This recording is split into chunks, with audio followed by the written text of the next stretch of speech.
Good time of day to all of you, my chess friends. Well, this is Grandmaster Alex Yermolinsky, and welcome to my live show. And I see that I messed up something here, eh? Oh, yeah. Good time of day to all of you, my chess friends. Well, this is Grandmaster Alex Yermolinsky, and welcome to my live show. And I see that I messed up something here, eh?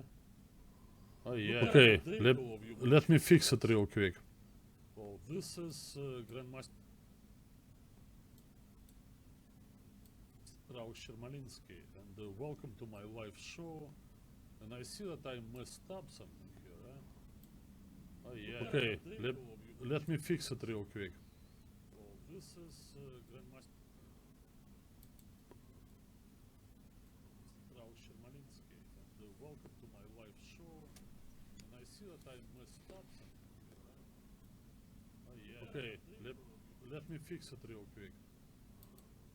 Okay, I think I got it done. I apologize for this.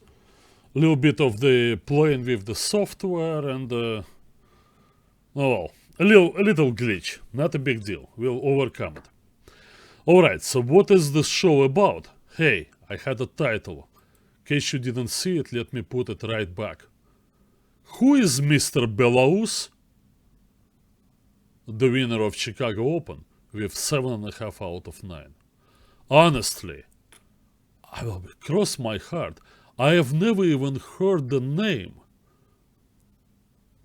Well, amazing. I was wondering, I didn't know even what country he represents. I assumed, Russia, but, well, I didn't know anything about him. But fortunately, I have my sources of information, and I was able to contact the very well-known chess coach and commentator on the Russian chess internet, Grandmaster Sergei Shipov, and I asked him about Belarus, and he told me, oh yeah, I know this guy very well. He's young, he's in early 20s, and he was a very talented player, always working together with Daniil Dubov and Sanan Sugirov and other guys who were born in the 1990s, so first half of the 1990s.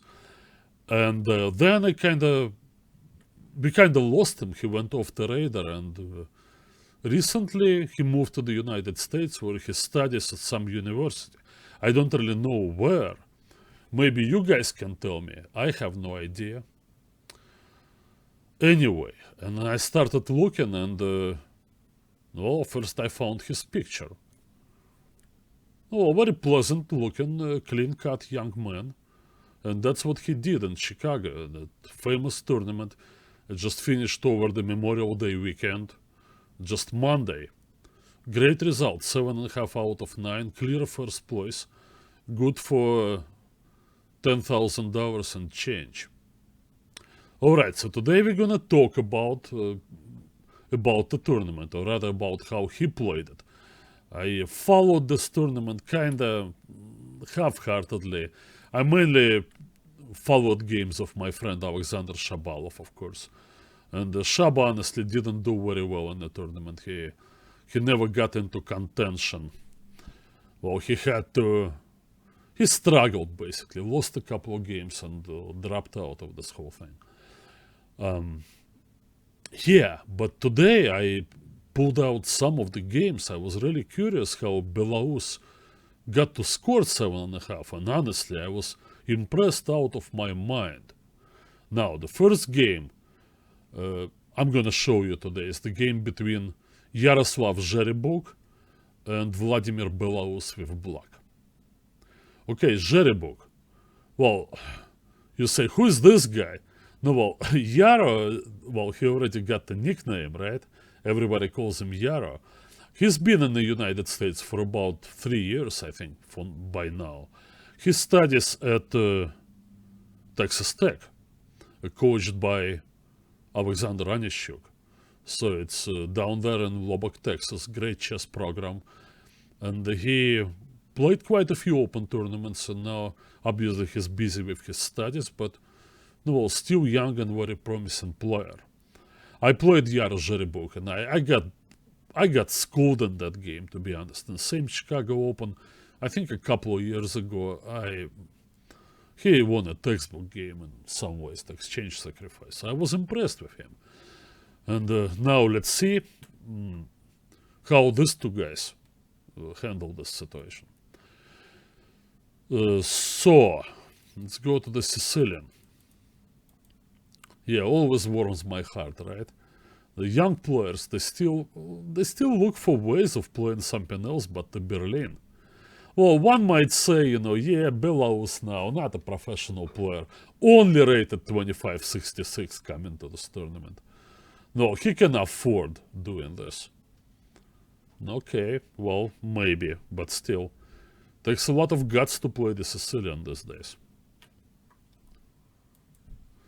At least instead of this dreaded English attack, Black got some kind of Scheveningen variation. And it's interesting that the queen is on c7.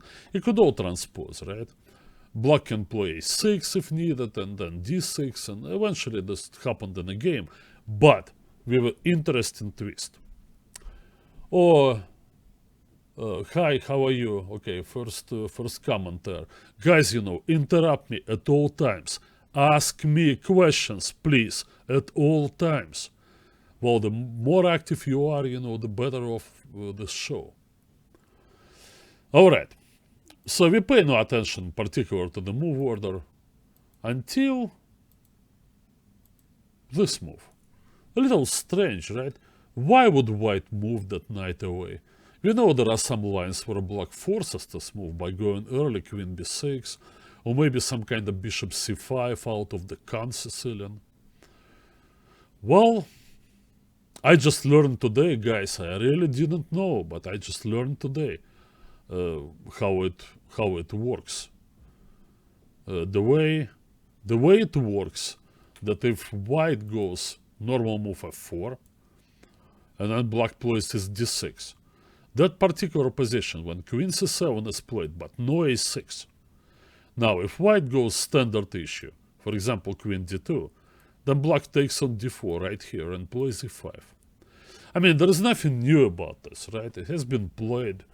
This idea has been mainstay in all Scheveningen Sicilians since the times of Viktor Korchnoi in the 1950s and many other players. But in this particular situation, there is one important difference. When it gets to all this and black puts his bishop into e6, which is important to deal with knight d5, right? Then white hits the d-pawn, and black, who somehow economized on the move a6, comes right in time with protection, rook d8. Now, usually when things like this happen, well, white really doesn't have a whole lot of attacking chances anywhere on the king side.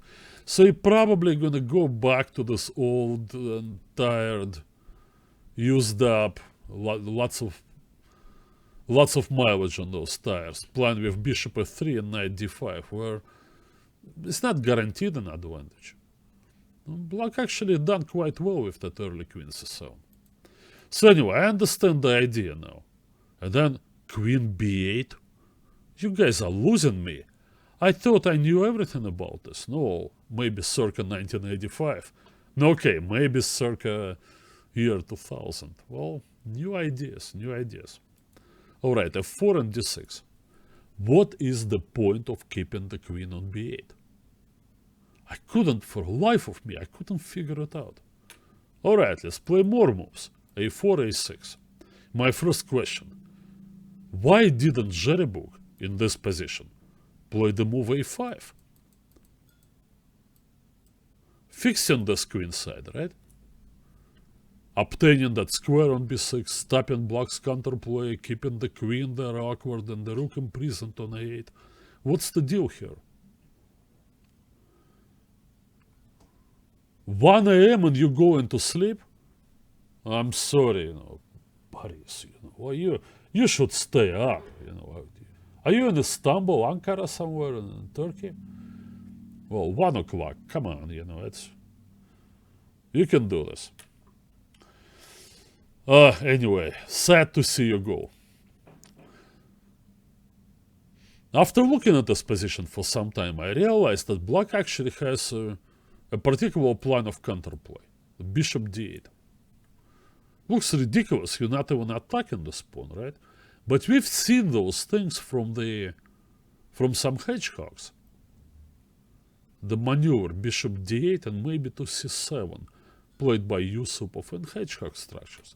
But here it's more than that.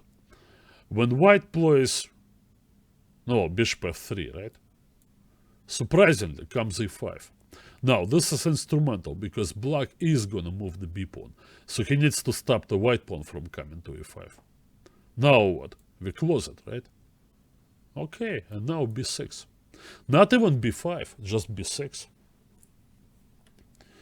You know, it's interesting, look, this pawn structure with the white pawn on f5, it's very promising. Of course, white is looking to play g4, g5, and chase that knight away, occupy d5 with the knight.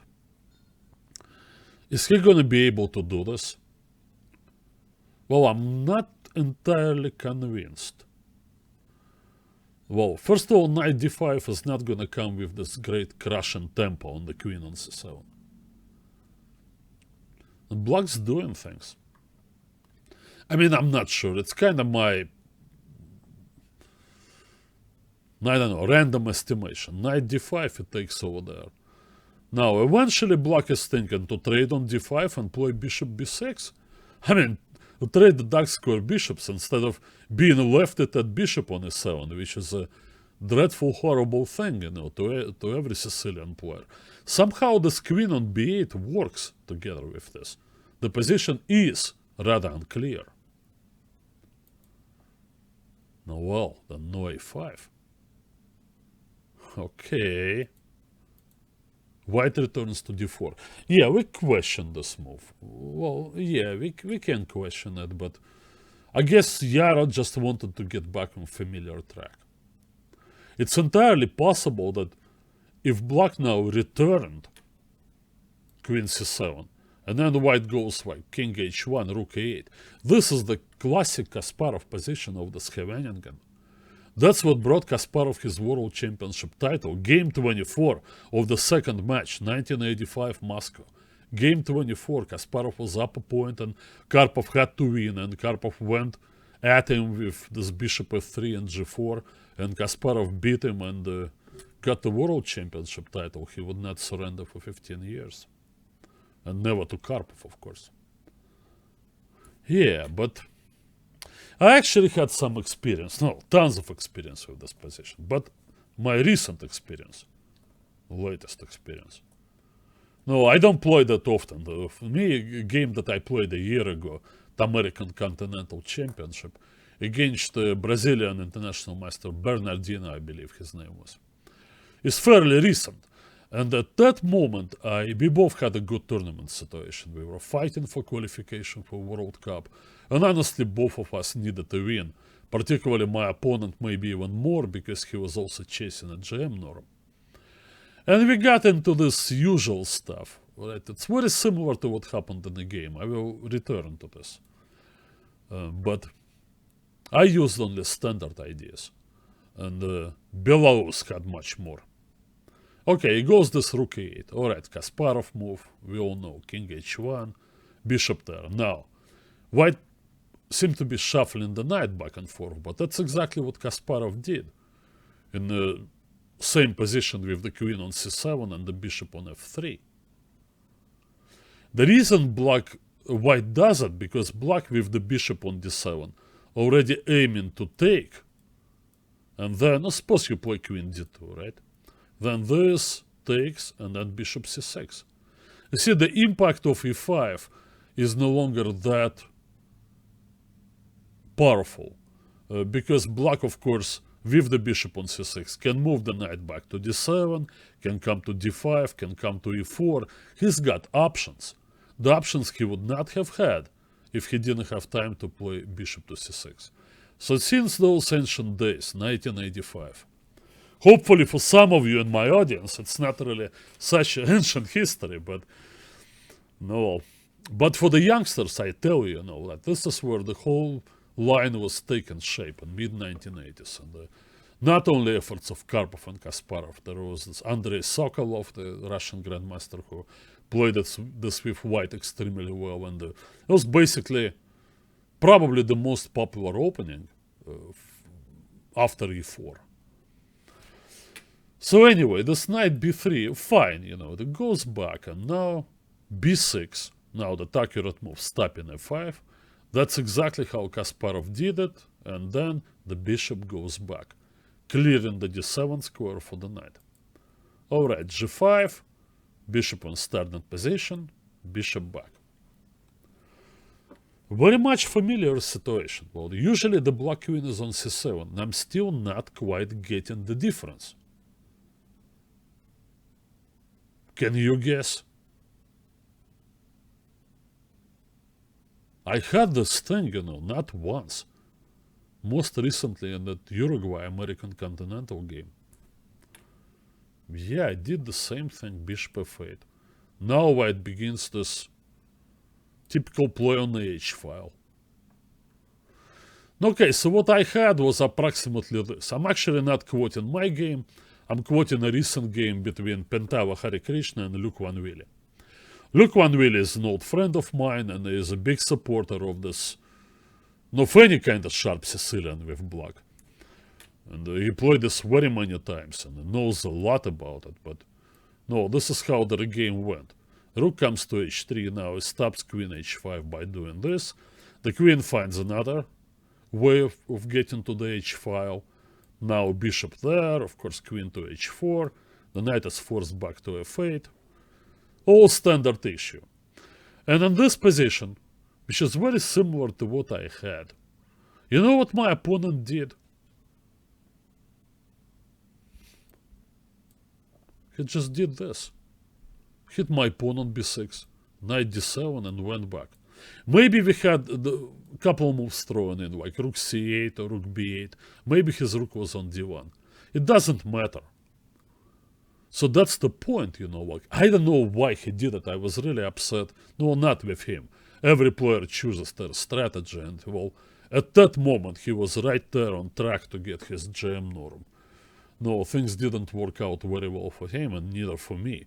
We actually both suffered as the result of that draw. But, yeah, probably cannot be avoided.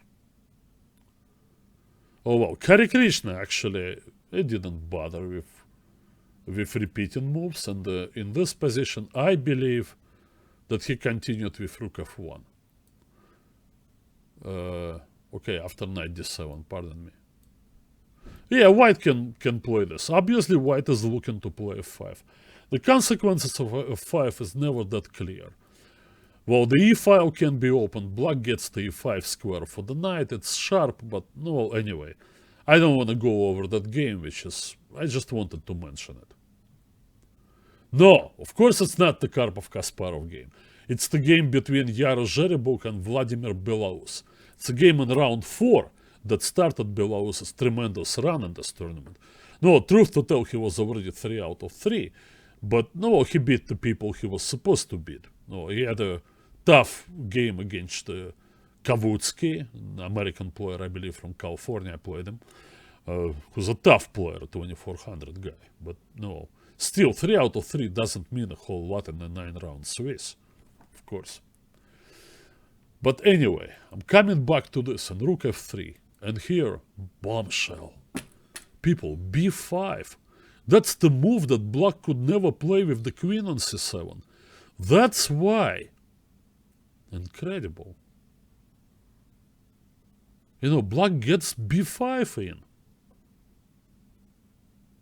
Exactly at the right moment, and white played this committing move rook f3. He kind of like caught in the middle of getting his rook over to h3 and making threats.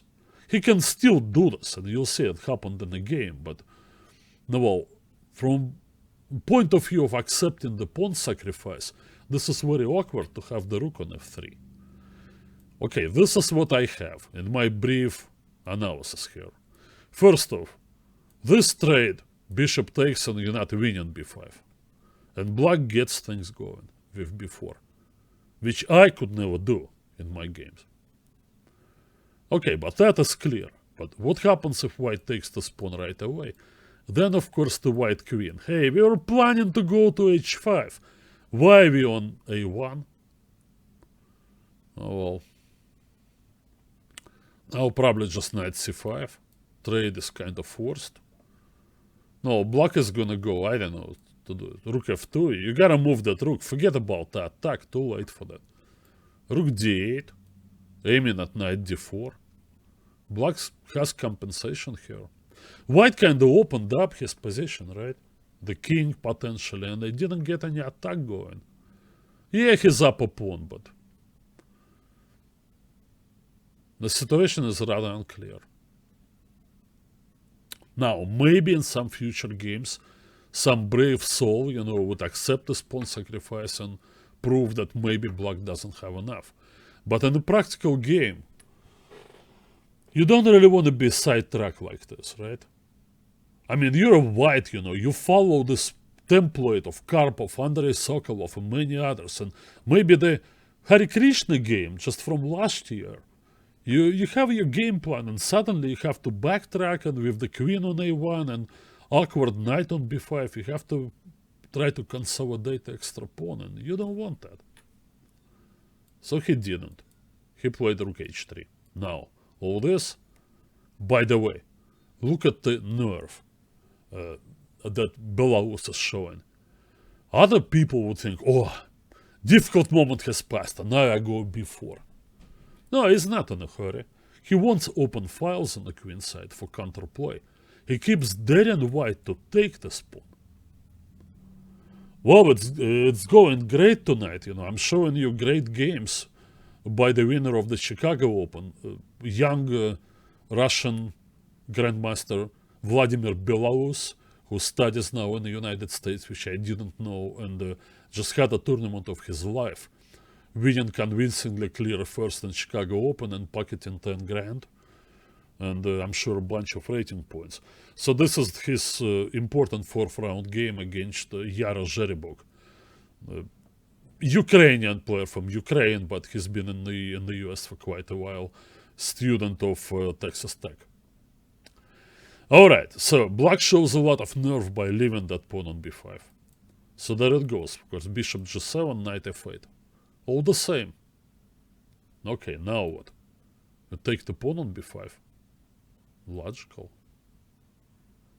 But accepting the sacrifice with these two pieces, it's just not gonna work, right?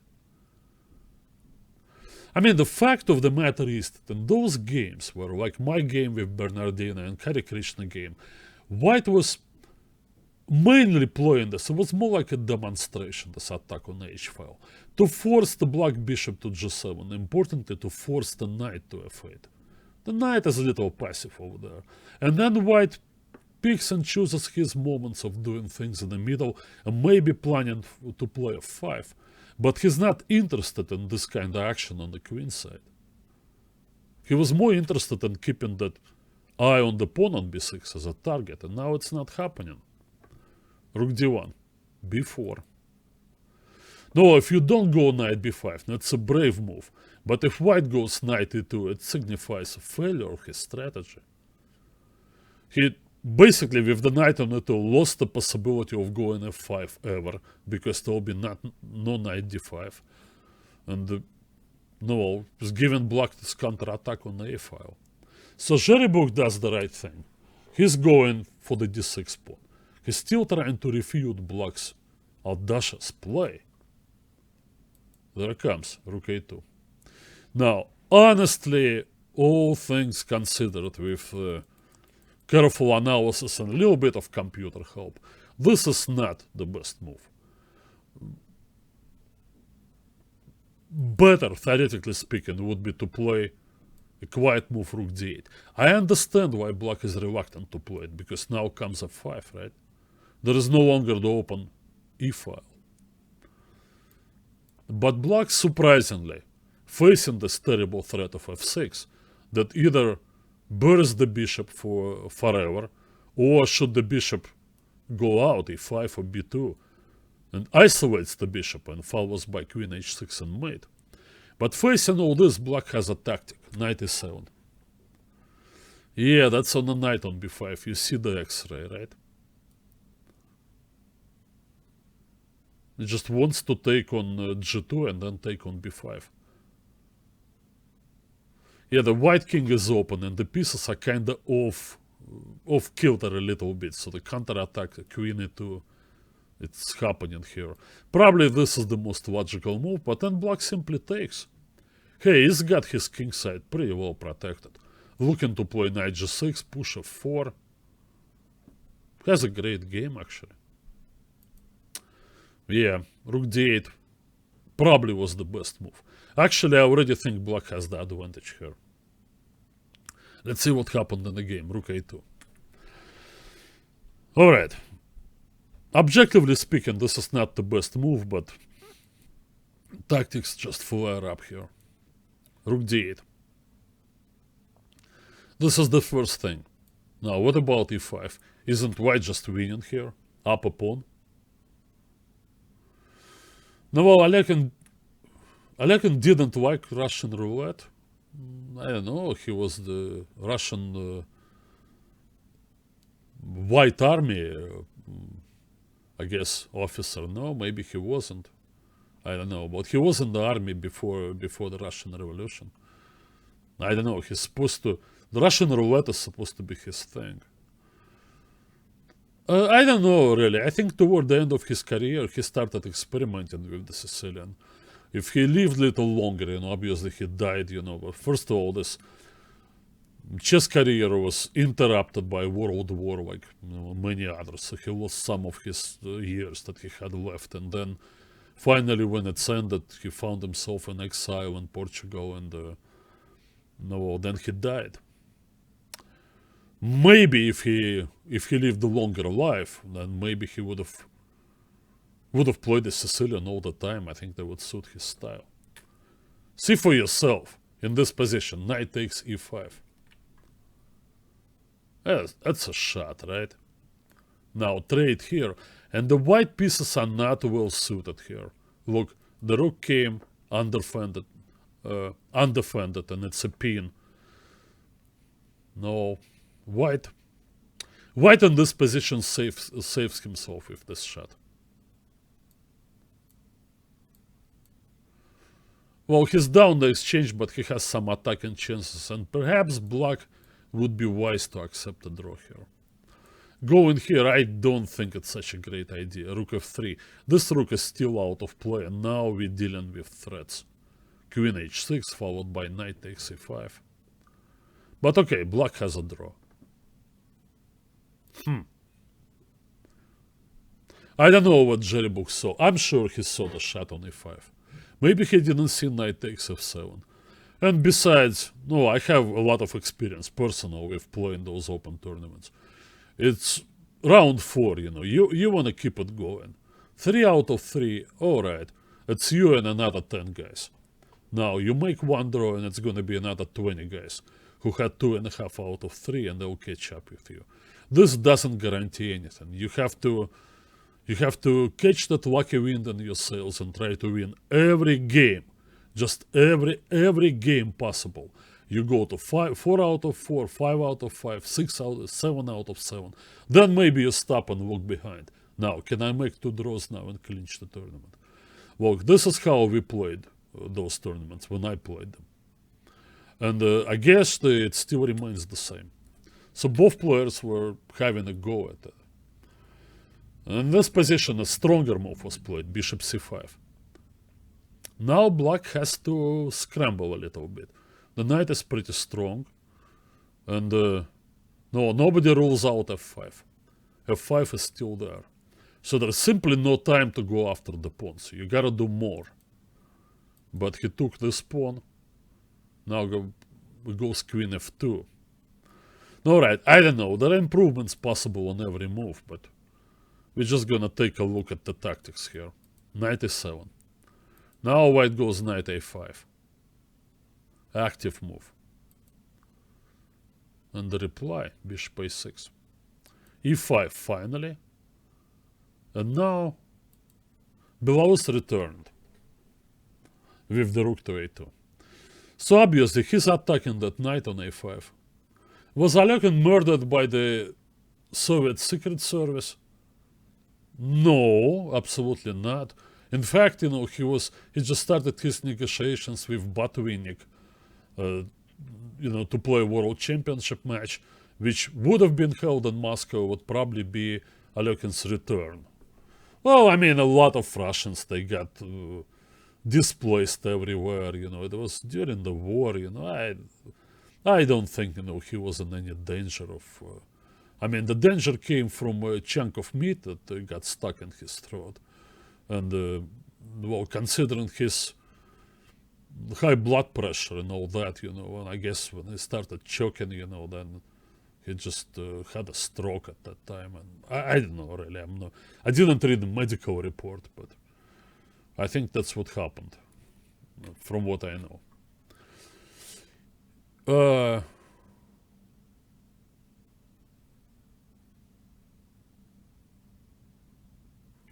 Chess professional might not like too much risk, especially in the first half of 20th century. Chess has always been a game of character, I don't know, your style is your character. Yeah, there were some people who were naturally more cautious, and there were some people who just thrive on this risk. There always been crazy attacking players in every generation of chess players.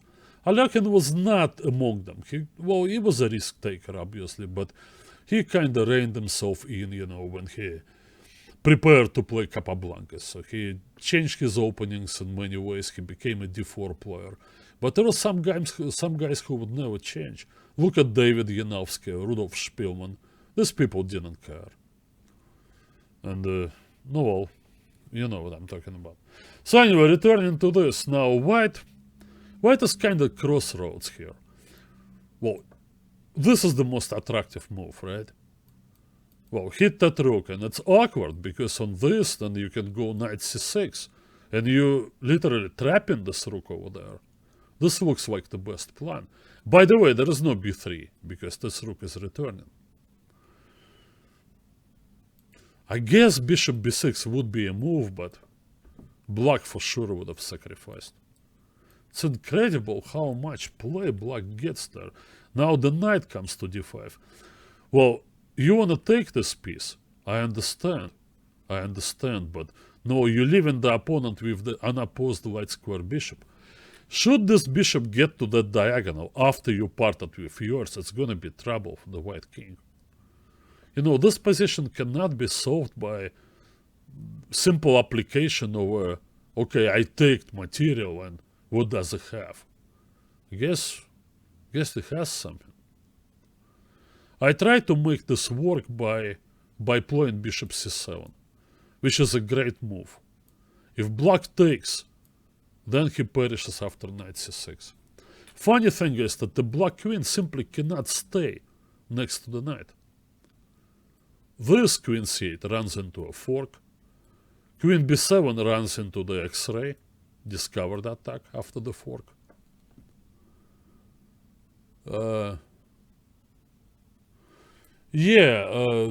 Debate was about the photo. No, well, obviously they prettify the corpse, like, come on, who wants to see that, I don't know, tongue sticking out, like, come on. Particularly people who commit suicide. Well, that's why we have funeral homes. They know what to do. Well, yeah, clearly, except for the corner over there, in Portuguese corner. Well, I don't think many people saw it, or maybe the poor maid who discovered him when she came to collect the dishes, because he was taking his meals in his room analyzing chess. She must have had nightmares. Oh boy, I can imagine. Anyway, so in this line, so I go over this line again. So bishop b6. This was in some ways the critical line, but amazingly, black ignores this bishop. The d pawn, reasonably dangerous, but the knight is on f8. White already removed his attack from h7, and now it's unclear. It's unclear. I really don't know. I try to somehow breathe more fire, into this attack. Yeah, you do this, you have the open f file, but Maybe they'll play something like this. I mean, you can't even put the rook on f1, this battery. I don't know. I have concerns about safety of white's position. I mean, when the queen connects with the rook on the second rank, you know, all bets are off. Where is the mate on h7? Where is the mate on f7? They're not happening. Yeah, no, well, this b5 was really a tremendous idea. Here's what happened in the game. Bishop a7. It is a mistake. He went back to this plan, but now he lost the tempo. And rook takes d6 is just earth-shattering sacrifice. Now the knight comes out to d5. The bishop got stuck on b6, and it has to stay there to protect the knight. Actually, white rooks are so clumsy that I wouldn't put it past black to simply take on a5 and go with the 3 pieces against 2 rooks. But in the meantime, white has to find some answers. I mean, the bishop going to d8, everything's disorganized. I'm sure Jeribuk was in big time trouble here. I know he could have tried this, it's probably the most reasonable move. Well, I know it drops a piece, but no, well, at least you have some hopes there, you know, because the king is safe. And you're playing with a rook versus 2 minor pieces, but you're hoping to resurrect your pawn or maybe do this check, win the pawn on b4. I don't know, white's probably worse here. I'm looking at this tactical idea. And then the knight comes to c4. The d-pawn surprisingly is under attack, and the white's rooks are disorganized. Even that great check doesn't do much, right? King h8. But anyway, that would be a fight. Jeribuk collapsed. He played this move, and now, nice idea, right? Discovered attack, and he wanted to trade queens like this, but queen a4. How do you find the squares? If it wasn't for queen a4, white would win the game. Now, queen a4 is tremendous power. Well, it hits the rook on d1, protects the rook on a2, white queen's under attack, and simply there is no way out. White pretty much has to resign here. No, well, just out of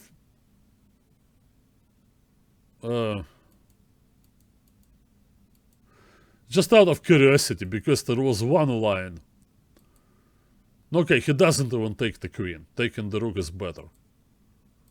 Because black begins his typical Sicilian counterattack. That's what Kasparov used to do to unsuspecting people, right? All of a sudden he would jump out with his pieces, particularly bishops. Well, Yarrow defends the only way possible, but queen d1. Now here he played knight c6 probably in the last minutes, but there is one line that is totally striking. Let's say that white takes this knight, right? So he sits there, he's still up to exchange, but obviously his position is lost. But now the line that I found is just funny. So it starts with bishop f1. Watch it, guys. Eyes on the board. Queen there. Okay, so that improves the queen. Now you must return to protect the bishop. So you return. Now he starts taking. Oh man, takes your pawn. You must block. Check. You must block. Check. You must take. Check. You must block. Check. He doesn't even wants this one knight endgame. Look at this meat grinder. They just gobbled up all the white pieces except for the queen. Is that amazing, you know, that black took like 5 pieces, you know, with checks in a span of like maybe 8 moves? This is insane. This is really... I don't know. I know this line is not really important, theoretically speaking, but don't you think that it's just tremendous? The power of the counterattack in the Sicilian. You know, a little bit of wishful thinking from your Russian schoolboy. Mark my words. the Sicilian will make a comeback.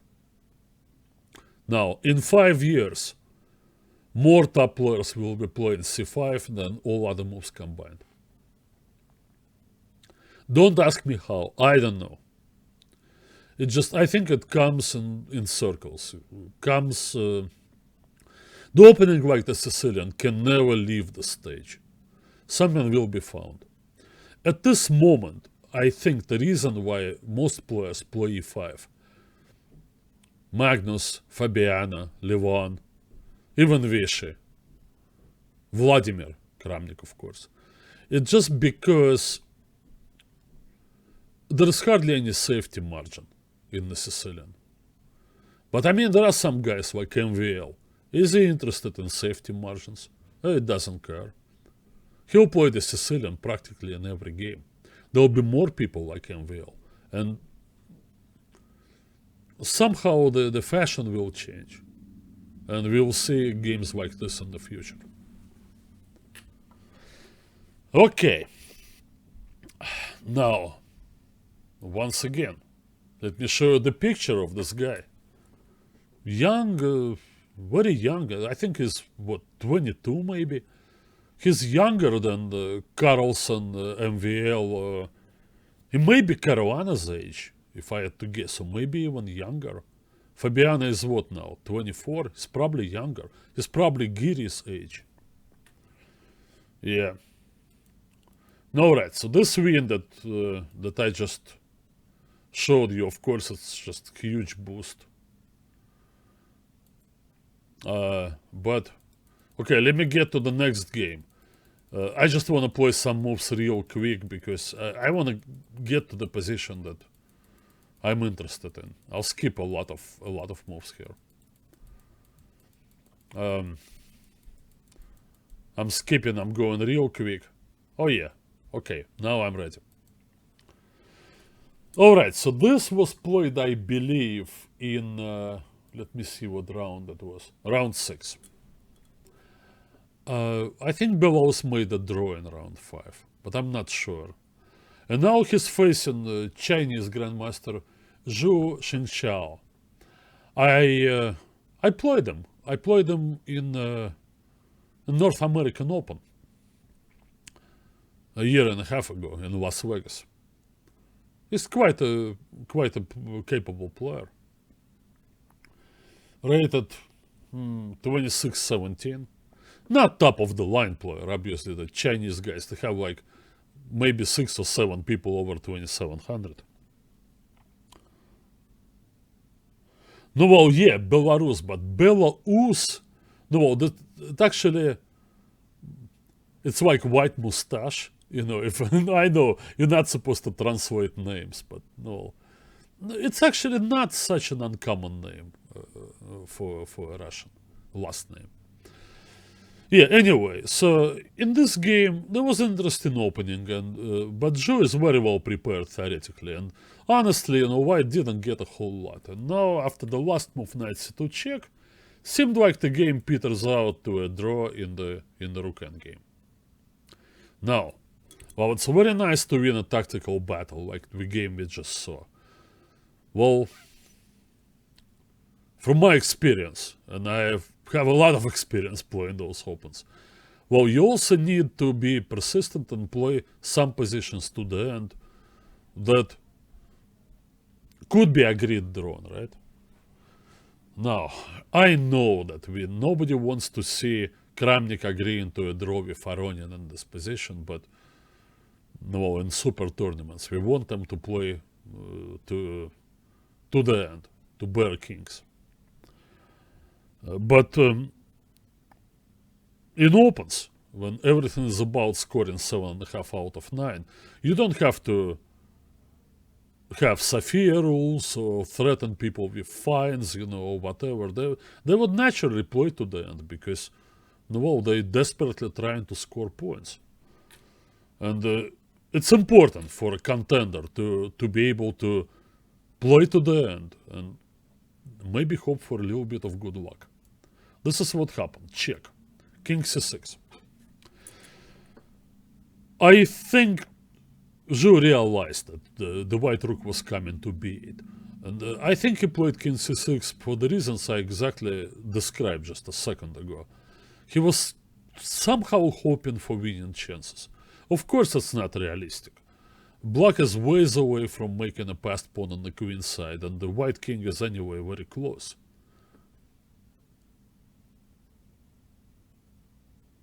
I don't know. Well, I'm forming my opinion about the strongest and less perfected points of Belarus's play. I was not familiar with this player at all. Today was the very first day when I got 3 games of his from Chicago Open. The very first time I saw any of his games. I did glean some information from my friend and colleague Grandmaster Sergei Shipov, a famous Russian chess commentator and coach, and he told me he knew Belarus quite well, but Belarus moved to the US and started attending university. I wonder which university he attends, by the way, full time, and it kind of fell off the radar, and now making a comeback. We will learn. So, I will mention here that in this position, yeah, black plays king c7, and it's probably... okay, so let me move this little closer so I don't have to look to the far end of my screen. I would rather be facing you guys. Yeah, now what can possibly happen here? Rook d5, b6, e5. We can trade. Play rook f7. Well, here also the e-pawn. I mean, it's not gonna go anywhere. This is crazy, right? The black king is too close. You start giving up pawns, are you sure? Well, the rook can catch the pawn from behind. There's really no hope here for white to win the game. I'm sure Zhou saw that. But he decided to take his chances. Perhaps foolishly, but no, well... I mean, if you can keep your cool, yeah, I tell you what you can do if you keep your cool in this open tournaments. Yeah, you're a very strong player. You will score 7 out of 9 consistently. Almost 4 times out of 5. You will score 7 out of 9. Count them all. Philadelphia Open, Chicago Open, the World Open, the North American Open in December. You'll be scoring 7 out of 9. Good for you. And you know what else is good for? 15 grand. How much money you gonna spend on attending a tournament there? Maybe same 15 grand between the cost of the hotel for 5 nights and your ticket, well, whatever, airfare. You gotta eat too. Being reasonable is just not gonna cut it in these tournaments. I was not reasonable. Neither were my friends and competitors. All these guys from the US Olympic team. All these guys that you catch sometimes on ICC these days. Christensen, Benjamin, or Shabalov. We all were just man-possessed, you know. We played insane, risky chess. We had to. Because that's the winner who takes it all. Alright, now, rook d8. Truth to tell, king c6 was not a mistake. How to handle it best? You play f5. Now, people are naturally scared of protected passed pawns, particularly when there is a possibility of going to a king and pawn endgame. Here, however, I don't think there is any risk involved. Because black is going to be able to play b5 and line up the pawns. I said this and now suddenly I'm not sure, because what if b4? That's probably not gonna scare anybody, right? With the king like this, you can't get around him. I don't think so. I think black will maintain his opposition easily. And if white goes e6 to distract the king, then he has to go after the b pawn, and there is no win here. I think it's drawn. I actually didn't look at the move before, it just occurred to me. But I just don't see how white is gonna win this. So you keep this opposition there and just wait for king c5 and just wait for white to run out of pawn moves.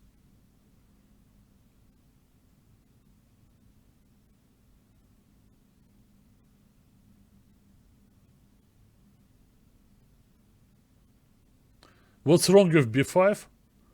I don't know, maybe I can play b5. I'm not sure I have to. I will probably play it, but let me first clarify the situation over there, because I didn't want to get into any kind of novel zugzwangy situation, but I don't think I'm getting any kind of zugzwang, right?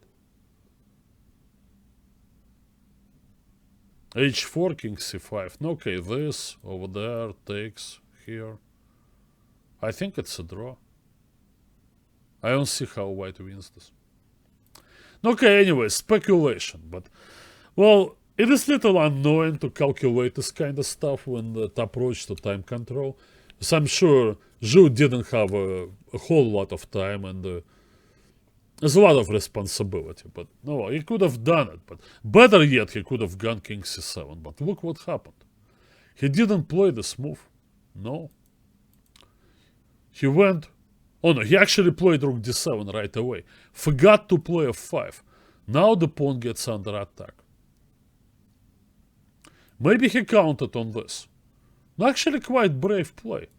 Takes, then over there. Then you try to counterattack with b5. You cut off the white king. Maybe he thought, he would obtain sufficient counterplay. Outrageous idea to give up a pawn like this. But it might work because, as I said, very difficult for the white king to join the fray here.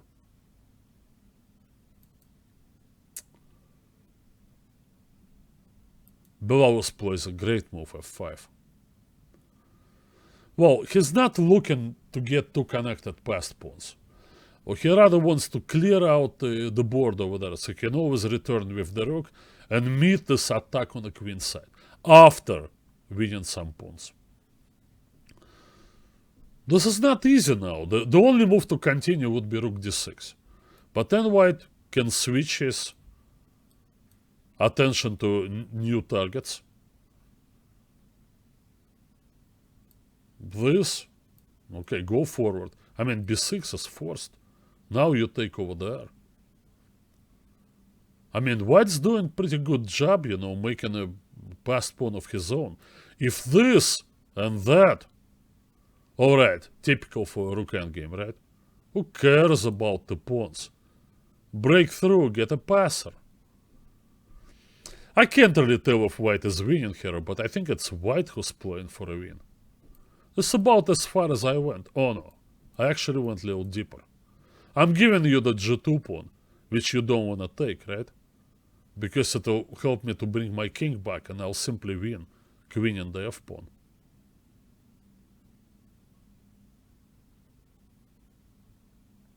It's amazing, really. This endgame could... f5. What's wrong with b5? Oh, that's about the previous... okay, let me see. Where was b5? Let me go back.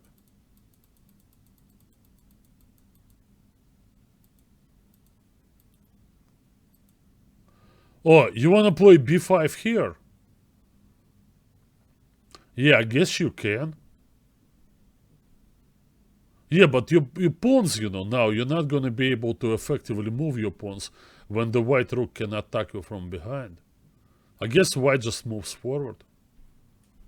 I mean, as soon as you go c4, you allow him to come king d4. I mean, b5 is possible. I mean, I'm not even claiming that black is losing here, but I would still prefer white here, by a small margin.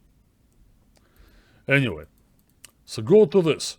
Now, he played a great move, and somehow Zhu collapsed here. Well, this capture was absolutely uncalled for. He had to play the line that we just looked at, right? With rook d6. Trying to maintain this situation when the white king is unable to help the queenside pawns. Maybe it's still a draw, but probably not after this. Capture, white wins a pawn. Maybe black was attracted to this because the king gains time, will come to attack the f2 pawn. And you assume, that the split pawns are not that dangerous. Well, it's always about transitions to king and pawn endgames. Watch this, guys. He goes rook d5. If white had a problem, that was the inability of the king to help against the c pawn. But if white wins the d file for his rook, he's gonna be able to do this. Important question. What's this? Alright, guys, you tell me. Isn't black safe here?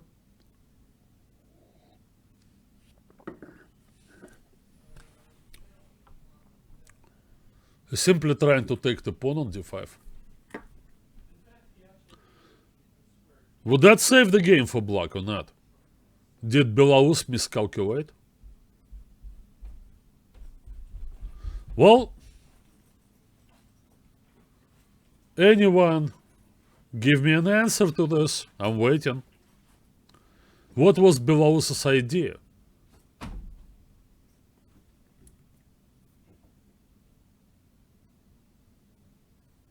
No takers? Are you guys like baffled or what? Well, no, it's too late because the black king will take the pawn easily in the square of the white passer. King e4, or even more decisively. Look at this move, d6. I mean, on the face of it, you know, like, it's even, but it's not.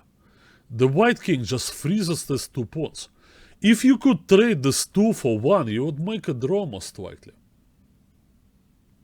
Yeah, king e4, king e5, but black would also queen. It would be a draw, I think, or close to a draw in the queen endgame. This is a clean win for white. Bear with me, okay, just look at this position. White has the simplest plan of them all. Just to push forward. It's a classic decoy thing. You're gonna end up on g6 and I'm gonna go king c5, king b5 and king c4. And I will retain the win in b pawn, b2. Yeah, king e4 looks logical, but d6 is stronger. d6 is simply 1-0. Alright. Let's do it. I actually didn't calculate this.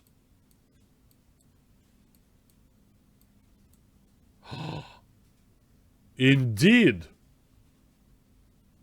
You're right. I go this, and I must go b3. Because I can't queen on a c file, you'll skewer me. No, okay, at least I get the queen endgame out of this. I'm lost. Okay, you found the second win. You know what I found, guys? White can force a queen trade. I know he can. Many ways of doing this. Check. Check. Cannot go king d3 because of the square. Yeah, it's a white win. Okay, I give it to you. King e4 is also winning. Alright. Maybe d6 is unnecessary. Alright. Granted. Alright, let's return to the game. So he had to go with the rook. And now the Chinese grandmaster somehow became demoralized. Because the approach to time control, he basically did it to himself. You know, I must admit, you know, I love snooker, right? The traditional English game of pool, right? And so I watch a lot of snooker videos and have my favorite players. And I like the title of a compilation they made from this year World Championship, talking about bad positional shots. And they titled this compilation, "You Did It to Yourself." Showing some shots that look good, but then the cue ball, you know, would end up, you know, like out of position. And yeah, you did it to yourself. Alright. Snooker players, they also like to, commentators like to talk about recovery shot. Because from a lot of bad positions, there may be a a miraculous recovery shot, which is difficult to make. That's exactly, what I'm talking about here. First, I'll show you what happened in the game. Totally demoralized Jew went with the rook to g7. Hey, he's going after the pawn. Maybe he was assuming that g4 will be played. No, sir. Forget about this. Belarus shows pretty good understanding of the rook endgame. Now, rook takes g2. Takes this pawn, but the rook is out of position. It's not really behind the e-pawn, and it's unable to get behind the pawn.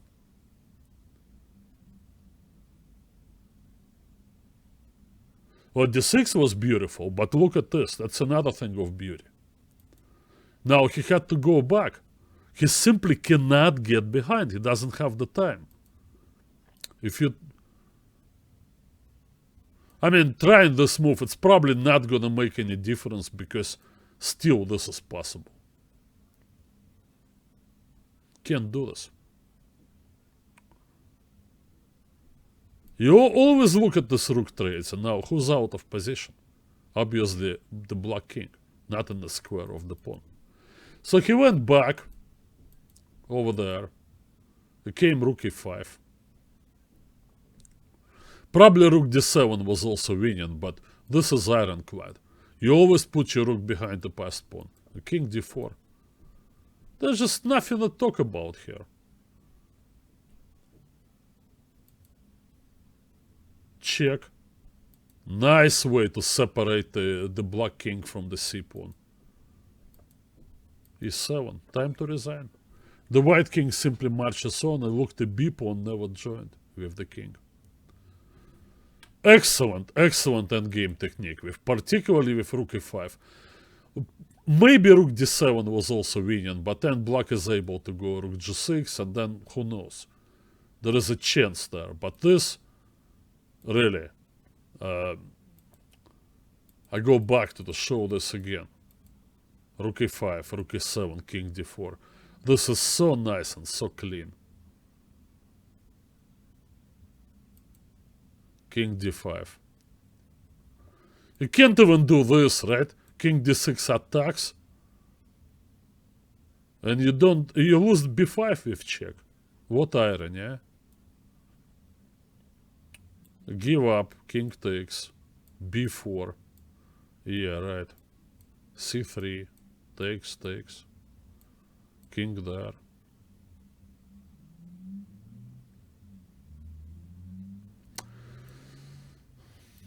He'll do this. And forward.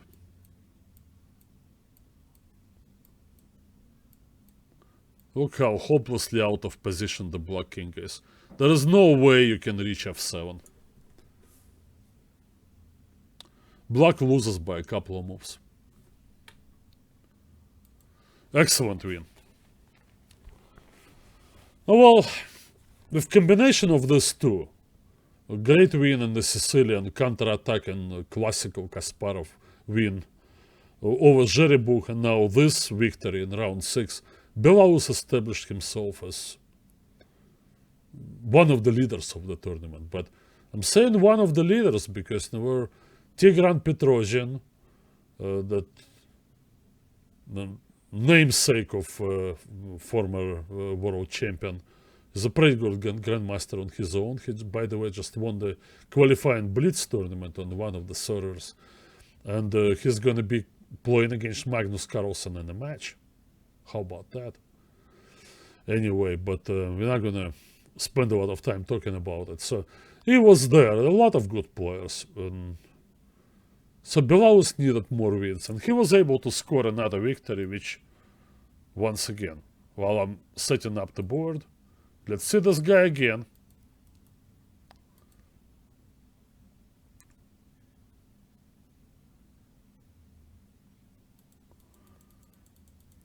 I'm just gonna go back to critical position. Okay, switching back to the main scene. Alright, this is sort of standard, right? It's a Nimzo. It's like this classical game, Botvinnik Capablanca from the Avro tournament. All pieces are sort of in place. You know, sometimes when you look at this variation, and still played even now, you wonder, why is that black often takes on d4 sooner? Why takes back with the c pawn, and no, well, maybe the c file opens, and it seems no benefit for black to do this. That's why last move he played rook e6. Clearly his opponent stuck up in. I think he studies at University of Texas in Brownsville. Lots of international players now in the United States. Yeah. So he didn't take on d4. He didn't want to. The c file was overloaded, the bishop there awkwardly, and the queen behind it. But there is a reason why they take on d4. Demonstrated in this game. Look at Belarus. What a shot. c4. Yeah, this possibility of c4, that's what black wants to eliminate, not to deal with additional headache that comes with it. No, so he took on d4. White, of course, takes on d5. I mean, white gets his wish, right? So he's gonna play e4, he's gonna recapture this pawn on d4, and he's gonna get the extra pawn in the center, and his dark square bishop comes to life that black has no opposition to. Well, it becomes very difficult. When black survives such positions, if he survives, usually he has to play extremely tactical and aggressive. Such as in this way. He's still gonna come under a lot of pressure. How many years of Belarus's university does he manage to pay with 10K? Well, I'll let you in a little secret. The reason all these guys are flocking around here because they come on full scholarship. Well, that's the secret, right? Yeah. Well, chess is somehow in many universities already, and I believe it should be in every university, is considered part of the athletic program.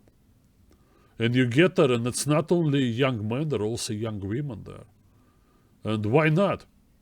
Okay, we got football players, we have basketball players, baseball players, you know, but chess, I think, deserves to be a part of this thing, you know. Not every university is on this thing. It's an individual decision, but we know we have more of them. Recently, St. Louis University opened a chess program. So now there is 3 universities in the greater St. Louis area. Count them. Webster, headed by Susan Polgar. Now St. Louis University, headed by Alejandro Ramirez and supported directly by St. Louis Chess Club Scholastic Center. And then there is Lindenwood. The program over there is not really flourishing now, but no, it can still come back. They're basically looking for a guy who would be willing to accept a job like this, to become a manager / coach of the team. You know, I personally, you know, I was offered this job, and I said, no, I'm too late for. I'm too old for this. It's too late for me. I'm not moving and, you know, and just basically throwing away my online jobs here, if you call it a job, you know, an opportunity to talk to you guys. But somebody will pick it up sooner or later, and there are other universities. And I hope that one day we're going to have a full NCAA, you know, chess extravaganza. No, we call it Pan Am now, which is kind of a strange name for what essentially is NCAA tournament. No, well, then maybe you go to Pan Am, but those universities, they have a lot of good young players. I'm very happy for young chess players, you know, it's a great opportunity for them. But they have to study, by the way. Gone are the days, you know, when it's sort of a bogus thing, when you just want to get a guy over and then he kind of hangs out and plays, you know, in open tournaments. And I know, it's not really a ticket to green card, you know. No, well, it's the attraction now is for young players, it's just a chance to get education. So when it comes to this, you know, you don't feel comfortable, but you gotta look for tricks, you gotta play this, and then I don't know, just hope that something, again, just hope that something will happen here. I clearly prefer white. Yet, you know, I'm aware of tricks like this, and, well, it's still a tactical play. Stuckopin was unable to follow through. He did get tactical play, but I think that was round 8, totally critical game. And I think here, after this 4th series of moves, he got lucky, because for the first time in 3 games that I studied of games of Belarus, I saw him making a mistake. How about that, eh? The mistake was, it just feels wrong, right? He played knight takes d4. I mean, United is on f5. That's what Garry Kasparov, the young Garry Kasparov said, when I put my knight on f5, nobody can stop me. Why would you move your knight away? Come on, Vladimir, why don't you play this move? You afraid of knight b3? Ah, who counts this? You got checkmate in 1. You'll push him back and you'll do this.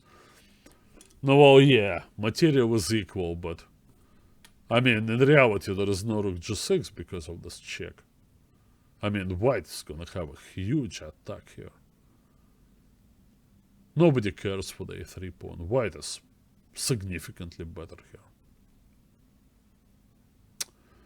Yeah. No, he took with the knight. Now black has a chance. And it's tactics. The attraction is access to the riches of US professional chess. Yeah, right. Well, I want to talk a little bit about this. Let me finish with the game, and then I promise, I take the last 5 or 10 minutes for your questions, and also I want to make want to go on a little bit of a rant, if you allow me. Anyway, but let's finish up with this game, because it basically is the called gold medal game, or 10K game, because the last round game, I mean, he faced Maria Badi, and he was a point ahead, and they played a quick draw, and honestly, you know, no, I think, you know, that this game was the clincher. Okay, so this is what happened. He plays queen d1 because the tactics here, and then, okay, there is a pin. Now, I'm sure in time trouble, Stuckopin figured, okay, if I take on d4, I'm going to be down the exchange.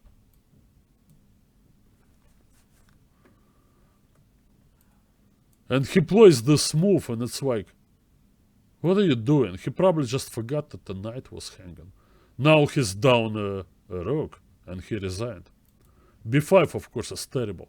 Amazingly, escape was right there. Now, there is a fork, right? So if white needs to win one of the knights, then I assume he goes rook d1.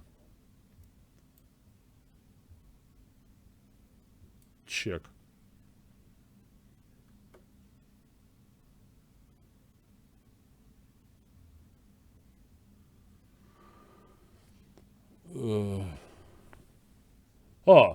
Pedone, I'm happy to answer those questions. You know, this is a fairly new thing. You know, it kind of started blooming maybe 5 years ago or so, and through efforts of particular people. I will mention Susan Polgar before everyone else. She started this program at Texas Tech in Lubbock, Texas. And then she moved over to Webster in St. Louis. But the program she created at Texas Tech is still there, and it's headed by Onishuk. And there are many others there. It's University of Texas in Dallas, and it's great stuff. Anyway, to show you the tactics. Now, incredible escape, you know. This is... Oh, ask Houdini, by the way, because that's a Houdini-like escape. Attacking the rook, and now the knights are connected. So the game in reality would be a draw. You don't believe me, right? You want to play knight c4 and prove me wrong? There is another fork for you guys. There are always forks. Yeah. Okay. Without luck, you never score 7.5 out of 9. Well, trust me, I want my share of opens. 3 World Opens, 4 US Opens, you name them. And you know what people were saying after each win that I had? They say, oh, Yerma, you know, the luckiest son of a bitch. Yeah. But you also have to be good. You gotta put yourself in a position. And Belarus certainly did that, and he got some help from his opponents. No, always happens. Alright, guys. So now the promised rant. I looked at the cross table of this tournament. And who do I see on top of this? I saw Belarus. I saw some of the younger guys over there. As I said, the students. This guy Stu Kolopin and Jerry Book was there. He made it to a winner's circle. And Moriadi Badi and from Iran. So that's international students. Fine. I saw some of the older guys, you know, like old school fighters. My friend Shabalov was there. I mean, he's not even 50 yet. He maybe can still do it for a few years. Honestly, I didn't have the energy to play in these opens consistently when I was 50 years old. But no, the situation is a little different. Obviously, it depends on many things. Your family obligations, your health, and many. So I suppose Shabalov is still fighting. Obviously, older guys like Christensen, Benjamin Defermian, you know, they're out of this. Okay. What about current crop of American, call them second-tier players? I know. I don't expect Hikaru Nakamura. I don't expect Fabiano Caruana or Wesley So to play in these opens. Well, they have bigger fish to fry. Well, they're basically all competing almost for like world championship. I know, well, Wesley still has more to prove than the first two, but no, still. He played opens, and I played him in North American Open a year and a half ago, and he won the tournament. Very nice. But I'm not talking about the top 3 guys. What about the young guys? What about the Ray Robsons, the Sam Shankwans, Alex Lenderman? Used to play every tournament like this. Caden Troff, Sam Sevian, Daniel Naroditsky. All these guys that we see playing in the US Championship, why aren't they there? Playing the Chicago Open, the World Open. It was almost, I don't know, it was almost a mandatory thing. You know what I hear from these guys when they care to talk to me? I don't like Goldberg tournaments, there's 2 games a day. Excuse me, you're like in your 20s or in your teens. Does that bother you? I started playing 2 games a day. Well, when the schedules just changed on me, I was in my 30s. Seriously.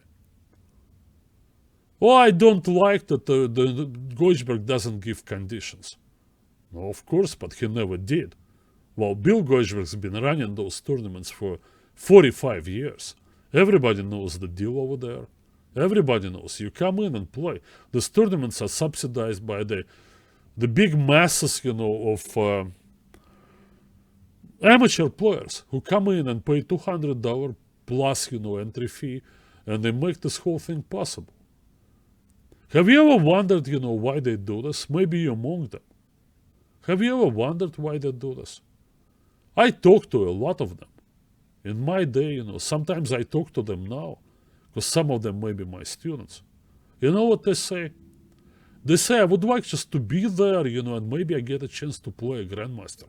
Somebody like real famous. And then go do post-mortem with them. I don't care about the Olympic team. I'm on a rant now. Well, okay, maybe I'll answer it later. So, why these guys not there? Okay, they cannot get Nakamura or Caruana. They probably don't expect this to happen. Well, they can go to the Millionaire Open. They both played there, right? And maybe they will this year. Who knows?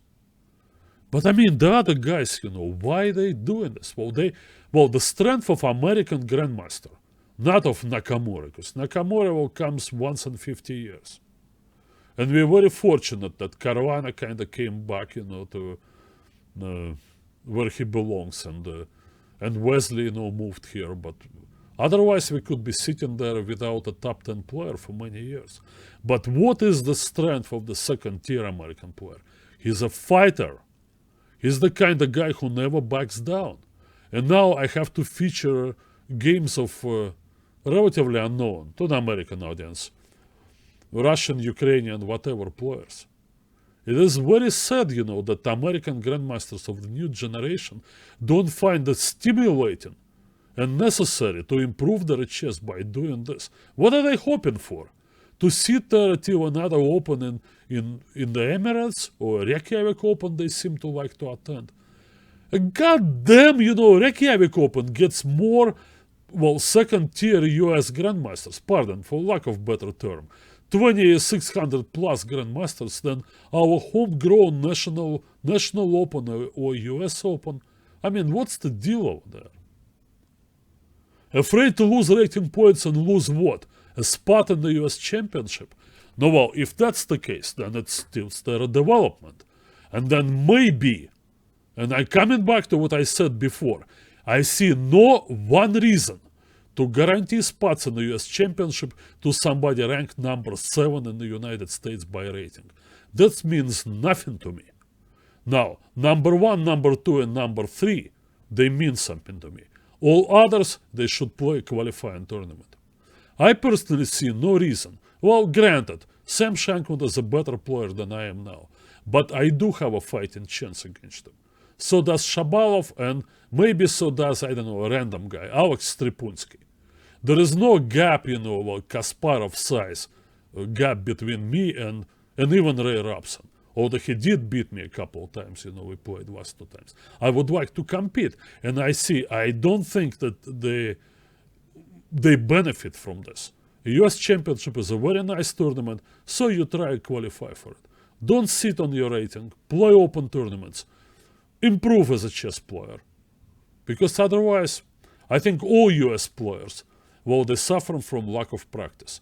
That's why we yet to see them knocking on the door with the 2700. Magic line. Maybe Ray Robson. Where is Ray? He played the US Championship, played well again. What's he doing now? Studying at Webster? Okay, great. Is that okay? He's gonna make himself a good life. Does he have a chance to break through in the top 20 in the world if he's not playing? So that's my rant. End of rant. Now, after Caruana Nakamura and so, everything is now, it's gonna be Robson and Onishuk, right? Because they finished 4th and 5th. As much as I respect Rex Sinkfield and the St. Louis Chess Club and their US Championship, no, you can't put so much weight to one tournament. It's just one tournament. Nobody gets better in chess by playing one tournament. I mean, look at Nakamura's schedule, and Caruana is playing in Azerbaijan now. Okay, suppose the miracle happens, and we increase the prize fund in the US Championship another tenfold.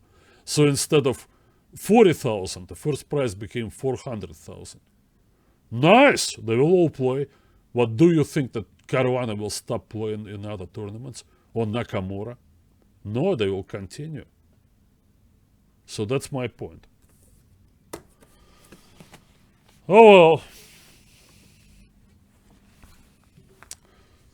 Yeah, I don't know how much you have to pay really to get a chance to play Nakamura or Caruana.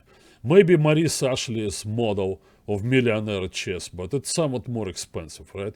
You gotta put $1,000 up front for new entry fee, not 250. Well, I guess there is price for everything. Alright. Well, I went way over the limit. I guess you had a chance to ask me questions, but sorry I took your time away by ranting, but maybe I incidentally answered some of your questions about the Chicago Open. After all, it's the subject of today's talk. The great, the venerable Chicago Open. Only a month left before the World Open. Hopefully we'll get somewhat better representation of homegrown players. I would like to see all of them back in the saddle. Alright guys, thank you so much. This was Grandmaster Alex Yermolinsky with my usual Russian Schoolboy live show. I'll catch you guys in, this time I think in 3 weeks, but it's gonna be announced. We always have 2 a month, 2 a month. So hopefully some new tournaments will come along and there will be something to talk about. Take care.